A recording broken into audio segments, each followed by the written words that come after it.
Hey everybody, welcome back. I am your host, Joe JDF Foster, and today I'm going to go back on an earlier topic I had discussed, only because I haven't fully developed the current one that I had, and I wanted to give you guys something that I thought was still quality in itself. Today's episode is going to be about the comparison of the Twilight Zone versus the Outer Limits, including an article I found online. Including an article I found that somebody had written, which I actually found interesting. But, anyways, the main point of this is, like I said, I'm going to compare the Twilight Zone and the Outer Limits. Twilight Zone is considered, as you can, if you want, you can check out my previous video from where I had actually discussed the Twilight Zone and its entire from where I discussed the Twilight Zone as its own separate entity. But here's the thing: the Twilight Zone, to me, is the greatest example of sci-fi, especially in its black and white days from from 59 to 64, which was its original run. It's the greatest example because it's the earliest example of television taking on the sci-fi horror genre. And that I could find. Alfred Hitchcock did great at trying to take on the idea of the mystery genre with Alfred Hitchcock Presents, and others had action, and you had Dragnet, things like that. And you had those old westerns, and sure, you had Andy Griffith. But come on. But when it came to the sci-fi horror genre, you didn't really have anybody to compete with. Star Trek wouldn't come out till the mid-60s. And even then, it wasn't as great as they made it out to be, which that will be, that I am going to take on in another video on my feelings towards Star Trek versus the Star Trek The Next Generation. Because I am not taking on that entire franchise. It is way too long. With Twilight Zone, it was like I said, it was the earliest example of this. And one thing about it, the Outer Limits did well at competing against it, even though they started later. The Outer Limits and Twilight Zone could be seen as rivals. Two companies in one location. Two companies in the same area. The Munsters and the Addams Family. For you soap opera, let's go with soap opera fans. You got General Hospital, As the World Turns, and One Life to Live. Or Young and the Restless. I'm not exactly sure. Sorry. As for why my coloration on my thing keeps changing, it's because I've got my TV on silent, because I was not expecting it to do as much changing as it has been. Normally, when I do my videos, it doesn't do as much as it has. Anyways, now back to the comparison. Another thing about it is Rod Serling had actually been in the business a while and had seen how a lot of the writing and things had been done. And and he agreed to come on to host the Twilight Zone with its new idea, because he thought it was new for what they were wanting to present. But there's a rumor my mother's been telling me this since I was a kid, and I have found this in multiple areas. So I question whether it might actually be true or not, because I have not actually been able to find it written in a contract someplace. So if you can find it, let me know where you find. Send me a link to it or something so that I can find it and see this. Where Sterling actually had it written in a contract with the company that he would host the Twilight Zone in exchange for them to give him a show that he later wanted to do. Which, as it turns out, the show he later wanted to do was Night Gallery, another show that was similar to, that's considered to be similar to Twilight Zone, but not as much like it as Outer Limits was in that aspect. Also, the episodes on Twilight Zone would range from aliens attacking to mannequins coming alive, time travel, and even turning the ideas of society at the time of the time upside down and reversal, such as the idea of beauty in in one of its most famous episodes. And I'm sorry, I can't recall the name of the episode at the moment.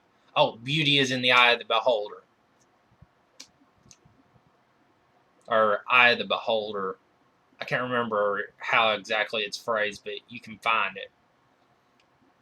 And if you watch it, you'll see what I mean. Also, there's The Masks, where, if you ask me, that one is both the ultimate revenge and the ultimate lesson teacher at the same time. But like I said, these episodes have done everything from time travel to turning the ideas of society upside down. And though Sterling didn't host every version of the series, as it did have multiple remakes, which came out from 85 to 89, 02 to 03, and what I saw online listed as 2020, but I'm pretty sure it was actually 2019 or 2018. Is either 2018 or 2019 when they actually did it. So I'm guessing that if they're listing it as 2020, they're listing it as getting a second season, which I find really sad because it was not. That last season was completely worthless in my personal view.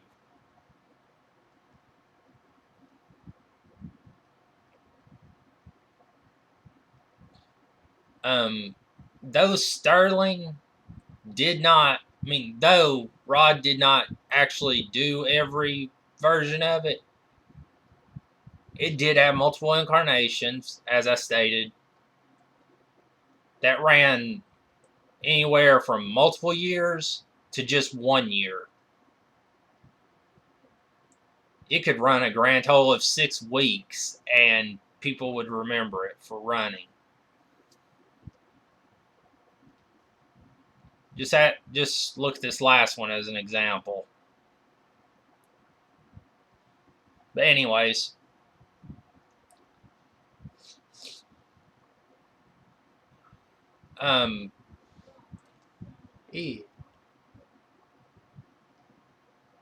most of these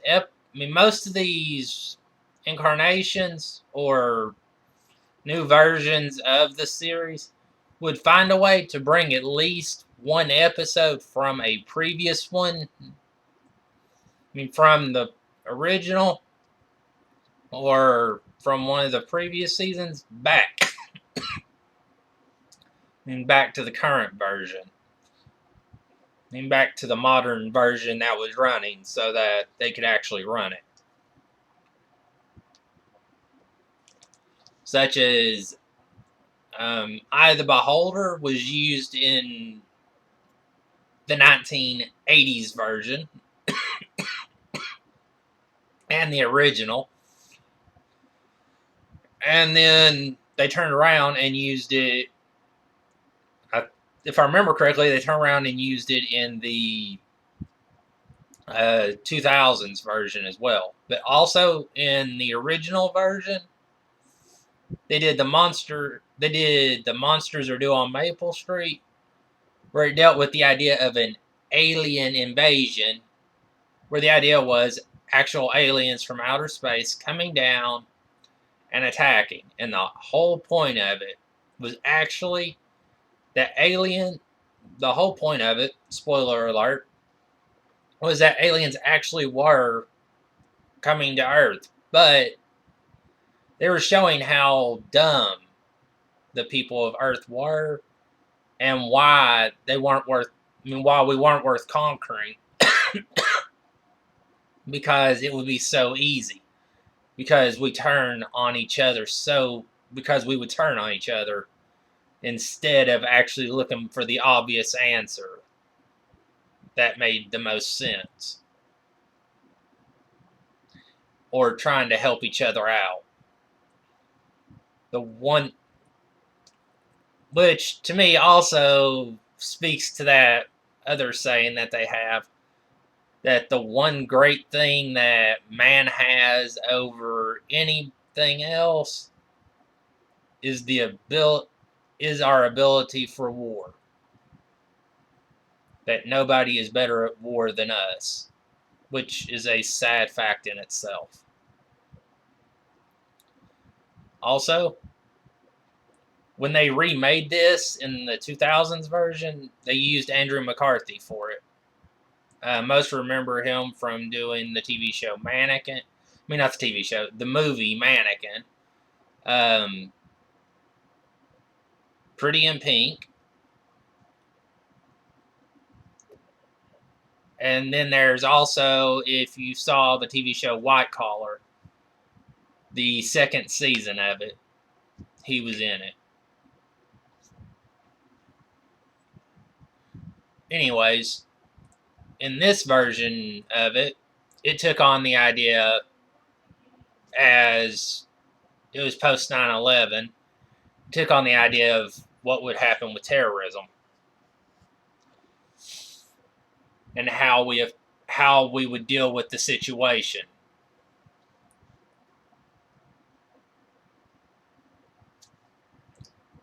It showed different things happening, such as the lights going out, people having power. Suddenly this happened and that happened, cause and effects. Though it had the same outcome though it showed the same outcome basically as the original, it changed the idea of the outcome, because the notion was that it was based on the idea of terrorism and how fast a city would turn on itself in the case that a war broke out. And it turns out we really suck at that.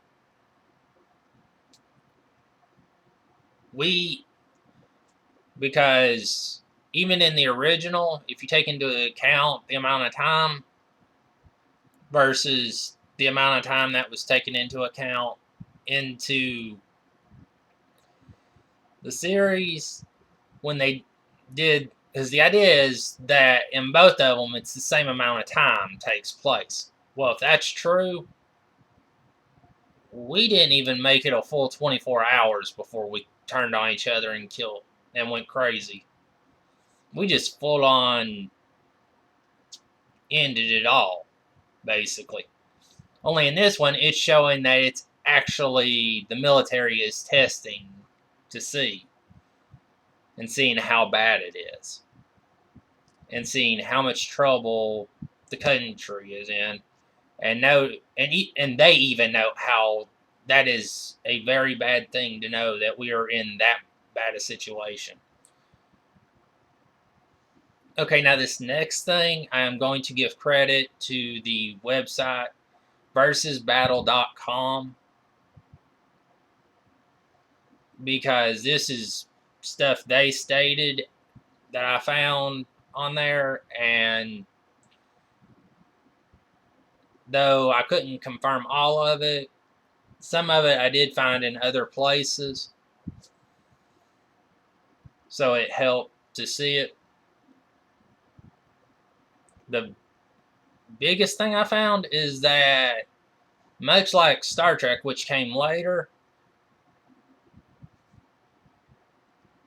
Twilight Zone was able to get around censorship laws of that time. I mean, of the time, which I actually find impressive, given that the Hays Code is a real nightmare if you actually go back and read them. And for those of you who don't know, the Hays Code is what predates the Motion Picture Arts of Association, or the MPAA guidelines. If you want to know how far back it goes, go back and watch the original Scarface from the late 1920s. Watch any movie from the 30s, 40s, 50s, until I want to say it's 1969. Though that's not right, I know. But I know it. The movie that the last movie, if I remember correctly, the last movie that fell under the Hays Code. Actually, I know it's the last movie, but the movie is called. I mean, was a version of Bonnie and Clyde. It was actually the last movie to fall under the Hays Code. But anyways, that's how long the Hays Code ran. This thing made the Depression seem nice in some ways with what they did. The no alcohol thing, that was part of the Hays Code. You couldn't have alcohol on the set during it. Not just because you couldn't drink. Okay, one rule in the Hays Code, and this is how I know about the alcohol part, was that there was no alcohol to be on the set of a movie at all. Most remember it being during the Great Depression from 1930 to 1940. No, this ran after the Depression ended. They still had that as a rule. They had it before the Great Depression started. But yeah, during Prohibition, during that little 10-year stint, yeah, you may have thought you had a problem, but no. Movies weren't even allowed to have alcohol on set. Scarface actually found a way around it with the little. I mean, they didn't exactly get around. I mean, they didn't get around the rule, but they did find a way to stick it to the producers and those in charge with little notations that they did during filming in order to prove this. But anyways, sorry, I got off track. Also, according to them, the creators of the Waltons were actually a part of this. I mean, actually a part of this series, which I don't think that's actually true. I think they may have written on a couple of episodes, but I don't think they were actually part of it. But the creators of the Waltons, among others, were a part of the group that helped where where Rod had trouble fitting in with the writing, like writing in certain situations that he couldn't fit, that he could have a feeling for. These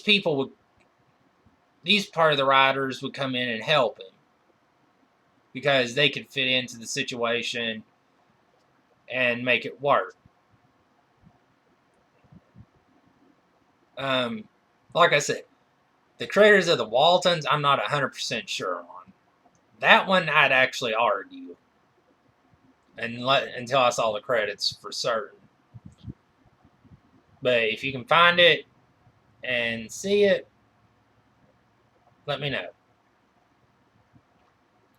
But another thing, but something I do know this show was known for, that a lot of other shows, a lot of other people will admit to as well, that the show was known for, is that it was known for having actors before they were the household names that they became, such as Dick York and Dick Sargent, and there are many others actually. I'm sure there is a number of the episodes I went back and watched, and I'm like, oh, he was on this? And then I think about the show that the actor or actress did, and I'd remember that that show didn't come out for at least another 5 to 10 years. So what this person was doing during that time could have been anything.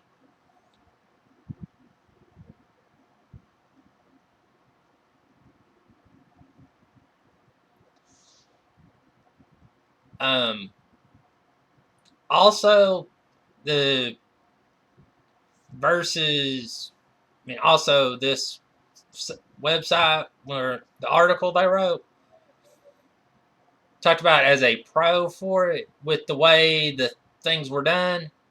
The episodes, even in digital, even in today's media, are seen as being passed down in the way that mispronunciation, are being passed down in the traditional tales, such as Aesop's Fables or some of the other great morality tales of the time. Of the past would have been. Which this I can actually agree with. Let's see. What episode is it? I want to say it's like the first or second episode, called One for the Angels. A guy figures out that he's up against a Reaper, up against a Grim Reaper or death. And this guy's told him, you will die at this time. So he's like, but I need to do this. Unfortunately, in order to do that, he has the Grim Reaper would have to make other plans, meaning he would have to take somebody else in his place in order to keep said circle going and keep things fair. Well, this guy thinks he's got the great circle, got this great circle done. Well, not this great circle, but he's got this great plan committed, and that he's found the perfect loophole. Only unfortunately, at the time he does that, thinking he's gotten away with it, one of the children that he's actually friends with, it's in the building he lives in, ends up getting hit by a car, and their life's on the line. Well, the little girl sees the Reaper, and the guy realizes it. In order to make the plans even out and give him his wish so that he extends his life, the girl's life has to be changed. So now he's got to decide. Follow through with his plan of making a pitch that's so great that it's one for the angels, and it goes, and it be done, and that it be done by midnight. Or he lets the little girl die, and he gets to live his life. Also, and then there's another episode about what does it mean to be the best. This one's actually done multiple times. This one's actually another one that was done multiple times. The ending was even changed for it when they did it. Okay, in one of them, there's the idea of we did in one version of it. It's the idea. Okay, I'm sorry. I'm getting tongue tied because I'm getting all tied up. The man gets caught up, and he's the best. Well, everybody talks about how the guy on the wall, who's been dead for all these years, was the best, and how the only way they could prove it would be if those two could actually play each other. Well, this guy claims he's the best. Local pool hustler. Now, he thinks that he's the best and that that's how it is. Well, suddenly he gets a visit from the guy on the wall who tells him, you've been talking, basically, he tells him you've been, in 1950s, 60s lingo, you've been talking all that trash. Now, we're going to see how good you really are.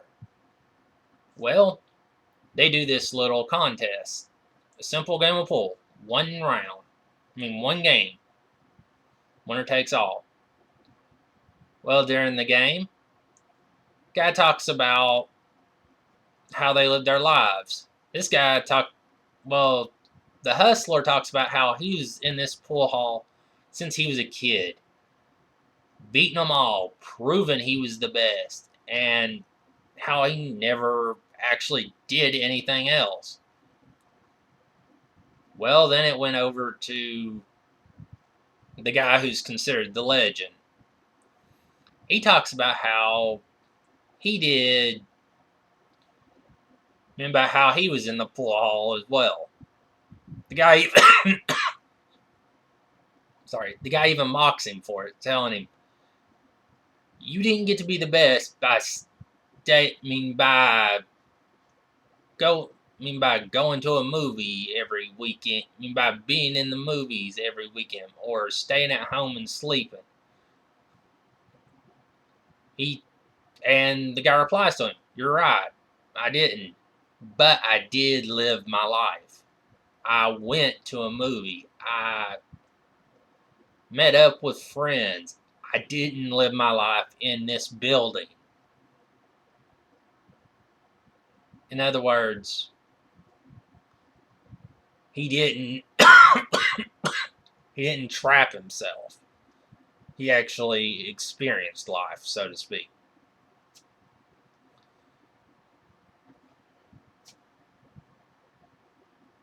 Which to me was actually a good story. And the fact that the fact that they got two versions of it and that each version has a different ending, to me actually proves a good idea for it. Because you beat the best, take on they actually take the old World Wrestling Entertainment phrase that Ric Flair was known for using. To be the best, you got to beat the best. Well, when you become the best, what happens? You got to take on every challenger that comes along. You got to take on the challengers that come along to prove you're the best still. Now, what happens when you're beat by the best? Then you're just the same as everybody else. So you gotta go back to the beginning, basically.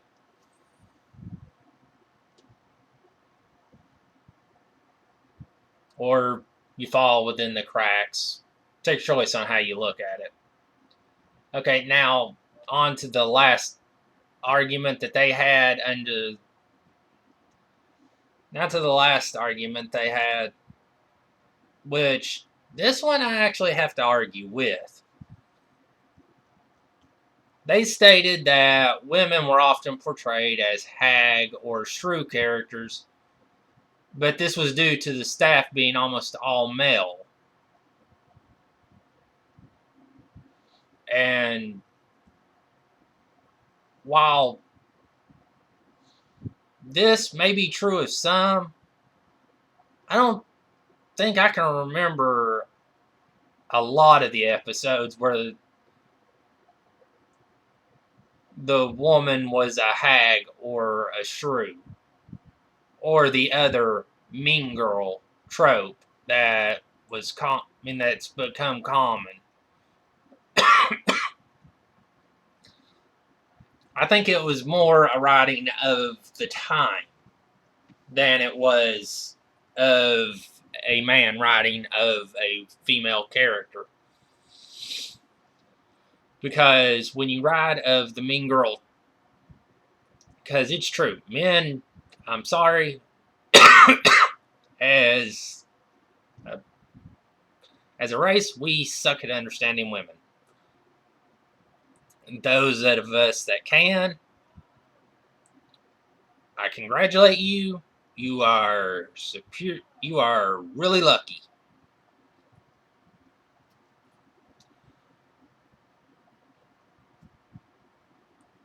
But anyways, like I said, I think this was more a writing of the time than it was of the actual writing, because it was men in power. I mean, because a lot of shows would have women that were shrews or hags, rather than rather than a woman who was subservient, or a woman who was lovable, or a caring type. About the only time you saw a woman who was something other than hag or shrew, she was either subservient, such as a maid, such as in Dark Shadows with Victoria, or um, soap operas, characters, and I'm just going to list a few off. Sorry if, and my references are on ABC specific because that's the ones I watched growing up. It would have been like Victoria and Blair and Carly.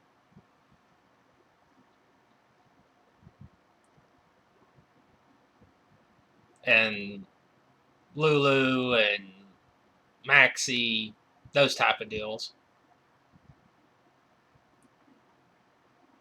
That's it.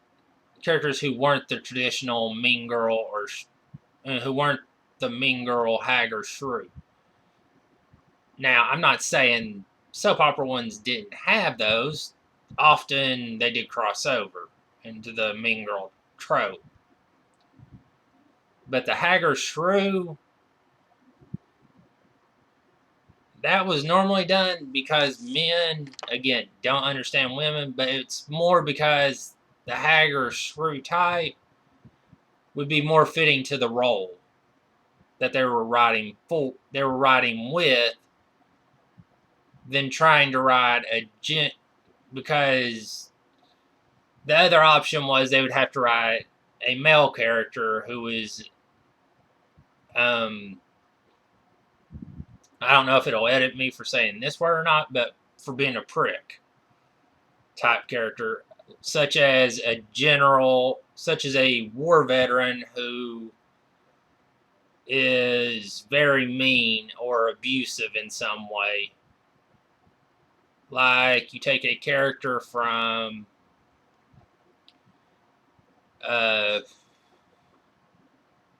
let's go with Panama Canal.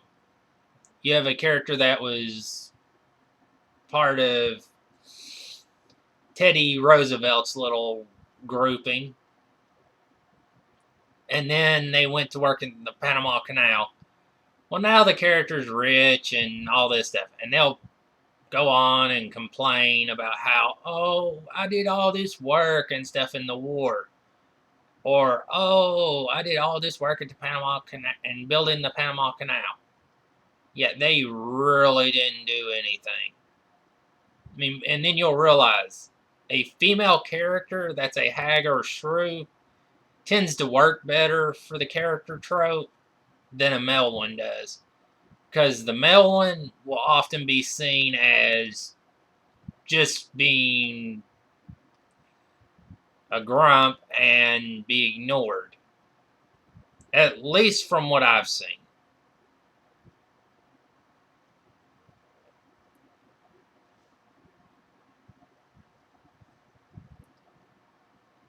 But again, like I said, the person that wrote this article stated that, or wrote this little subject matter when they did the fight, was that the Hagger Shrew was due to the almost all male staffing. I think, other than the fact that the trope worked worked better with the time, I don't think it was due to the male staffing. I think it was, one, due to the time and the way the writing worked. One, due to the timing. Two, the way the trope works. And three, because a male as the villain type either tends to get really, really up in arms people, or gets people to say this is horrid and not to read it, which doesn't work. You want somebody to read something, or you want them to watch it. So you're going to want something that works better.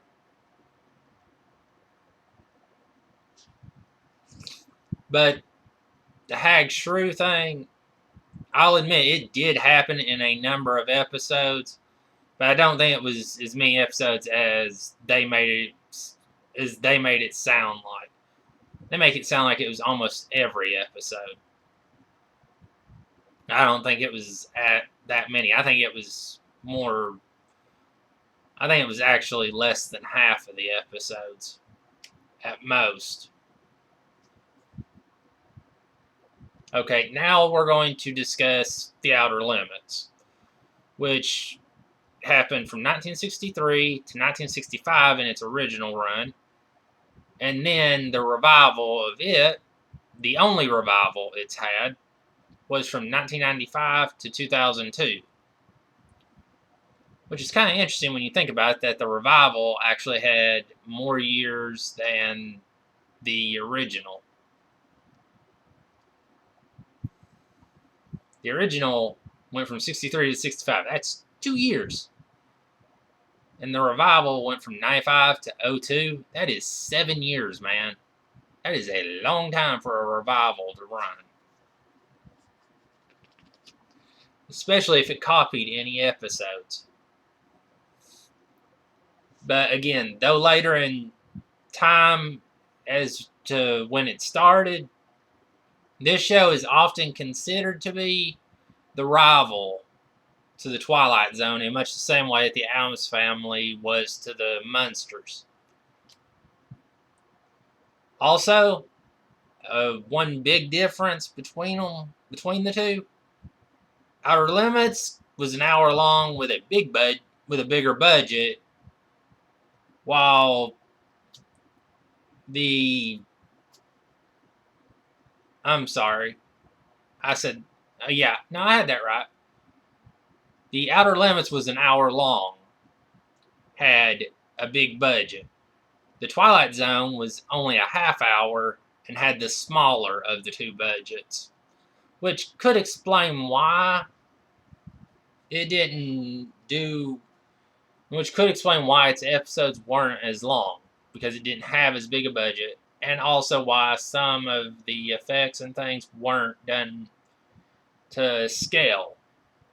But also, by making it, but also the times they came out. Twilight Zone came out first, which which means the people of the out, which means the Outer Limits people got to see, hey, this is actually making money. Let's put some money into this genre and try to make us some money off of it. Another thing about this is that sometimes one episode of The Outer Limits would carry into a later episode. One thing about it is, and I've not been able to confirm it, but I want to say this actually happened, that they had one episode that they did later on that ended up being a prequel episode to one of the earlier episodes in the series.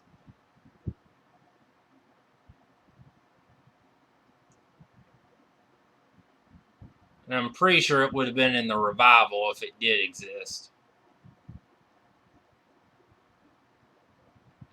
But I'm serious. I'm not 100% sure about this, but I'm pretty sure it was like they did this one episode, and then later on down the line, they did another episode, and when they did the ending for the episode, it turns out the ending was actually the beginning of the previous episode. Of the prior episode. Of the prior episode from a previous season, which made it interesting in that way. I said, now that I've probably got wrong. Okay, now back to the verses. Now back to versusbattle.com. Like I said, I am giving them credit because I read the article for the pros and cons, and I found it interesting. And some of the things I noticed as well, and so I do want to give them credit because they did notice it as well. One, they were more the show focused, The Outer Limits was more focused on the monster a week that Rod stayed away from.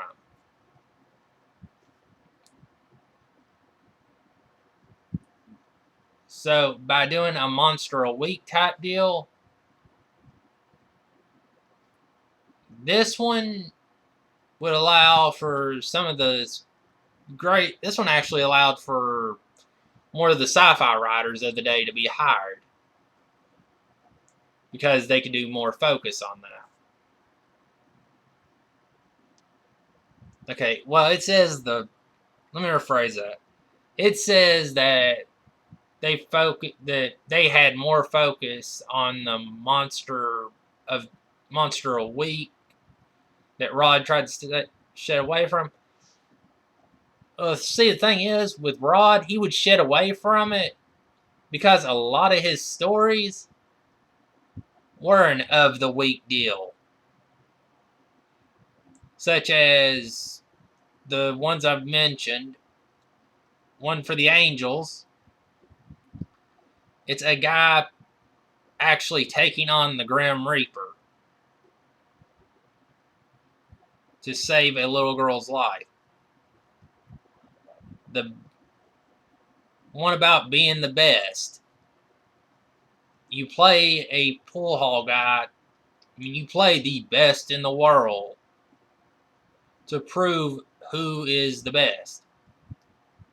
Eye of the beholder, or beauty is in the eye of the beholder, whichever way it's phrased, where it talks about the Aesop fable, where it's what's the definition of beauty?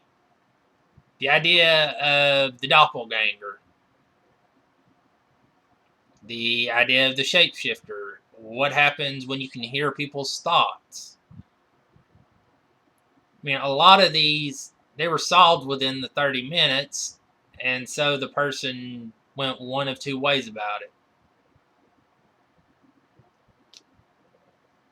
So they didn't really have to deal with a monster of the week deal. Also, well, one thing I will say I agreed with them on is, although I didn't know about the last part, I will admit I do agree that it did more to focus on the sci-fi alien action areas than Twilight Zone did. But according to Versus Battle, a lot of the props for Outer Limits would be used later on episodes of Star Trek, which to me I find interesting. But what started out as a great pro for it would become a con, as the monster of the week would often take so long to introduce at times or explain the experiment that went wrong that a lot of the episode was taken up and they didn't really have much for it. Also, something else that became interesting, with um, unlike with the Twilight Zone, where the people were part of the story instead of in it. I mean, where the people were in the story rather than part of it. In Outer Limits, they were part of it. According to Versus Battle, and I actually do agree with this part, the humans seemed more like props.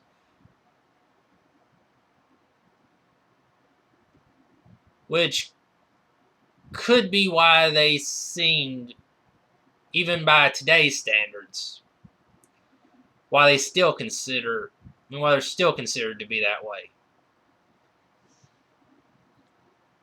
Now, overall, both shows were great, and they had their good moments and their bad.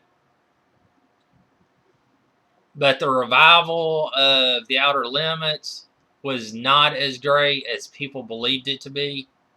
It started off great, and it went downhill. Twilight Zone, it had too many revivals, is its problem. While I would love to see another revival, after the last one, I would rather they didn't make another one. Because I watched the one from the 50s. I watched the one from the 80s. I watched The Outer Limits from the 60s. I watched The Outer Limits from the 80s. I watched The Outer Limits from the 90s through 02. I watched The Twilight Zone from the 80s. I watched The Twilight Zone from the 2002 to 2003. And then I watched the latest one. That's it. And in both of them, when they went to the next one, the next iteration, it went down in quality. It started off just a little. Like with Twilight Zone from 59 to 64, it was great. And Outer Limits was good. But when the 80s hit, the Twilight Zone then took like a steep cut. It was like a plateau cut. And it was like, okay, what were we thinking? Well, the difference is when the 90s, it still had like a plateau, but it had like a sharp cut briefly that took it down. Now, with The Outer Limits in the mid 90s to early 2000s, it started off with a sharp rise, and then cut down and then evened out, only to cut down again and finish badly. So it worked to save itself, only to ruin itself towards the end, because unfortunately you can't. I mean, a lot of things can try, but very little have been able to beat the original. And the 02 to 03 Twilight Zone, that one went downhill so quickly that it was amazing. I liked it when it first started, like the first 2-3 episodes. I was like, not bad. But before I knew it, I was like, okay, why is this still going? And then the 2021 was announced, and I was like, okay, let's give it a shot. Give it at least one episode before we watch it. By the end of that first episode, I was already looking around going, cancel this thing and do not speak of it ever again. Do not bring it back. We let it rest in peace, and we hope Rod's ghost does not come back to haunt us for this. If he is in fact dead. Sorry, I don't keep up with the life expectancies.